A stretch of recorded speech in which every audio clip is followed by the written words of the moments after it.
नमस्कार, इंडी news line में आपका स्वागत है। नागरिकता संशोधन कानून लागू होने से इसके कारण पड़ने वाले असर को भांपते हुए विपक्षी दलों ने इसका विरोध शुरू कर दिया है।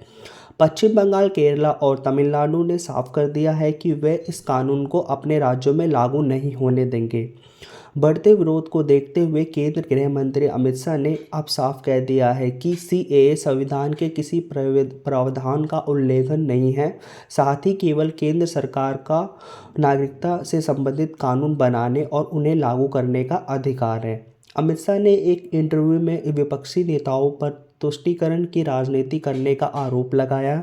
साथ ही कहा कि सीएए मोदी सरकार द्वारा लाया गया है, इसे रद्द करने संभव नहीं है। उन्होंने जोर देते हुए कहा कि लोकसभा चुनाव के बाद सभी राजनीतिक दल साथ आएंगे और सहयोग करेंगे। क्या आपके पास अधिकार है? गृह मंत्री अमित शाह ने सवाल करते हुए कहा, क्या आपके पास अधिकार है कि आप इसके लागू होने से इनकार कर सकते हैं? उन्होंने कहा कि ये लोग समझते हैं कि उनके पास अधिकार नहीं है। हमारा संविधान में नागरिकता से संबंधित कानून बनाने का अधिकार केवल संसद को दिया गया है। कानून और उसको लागू करने का अधिकार केंद्र का क्षेत्र है, ना कि राज्य का। उन्होंने आगे कहा, हमारे संविधान का अनुच्छेद 11 संसद को नागरिकता के संबंध में नियम बनाने की सारी शक्तियाँ देता है। मुझे लगता है कि चुनाव के बाद हर कोई सहयोग करेगा। वे तुष्टीकरण की राजनीति के लिए दुष्प्रचार कर रहे हैं। आइए जान लेते हैं क्या है सीएए। नागरिकता संशोधन विधेयक 11 दिसंबर 2019 को संसद द्वारा पारित किया गया था।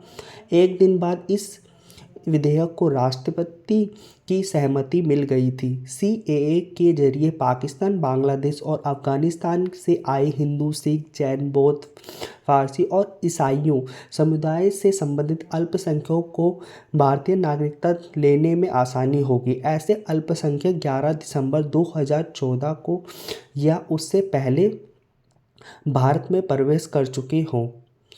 केंद्र सरकार सीएए लागू करने के बाद ही तमिलनाडु के मुख्यमंत्री एम.के. स्टालिन, पश्चिम बंगाल की मुख्यमंत्री ममता बनर्जी और केरल के मुख्यमंत्री पिनरई विजयन ने कानून की आलोचना की और कहा कि वे इसे अपने राज्यों में लागू नहीं करेंगे। कांग्रेस ने सीएए लागू करने के समय को लेकर केंद्र पर निशाना साधते हुए कहा, इस साल अप्रैल-मई में संभावित लोकसभा चुनाव से पहले नियम को लागू किया गया।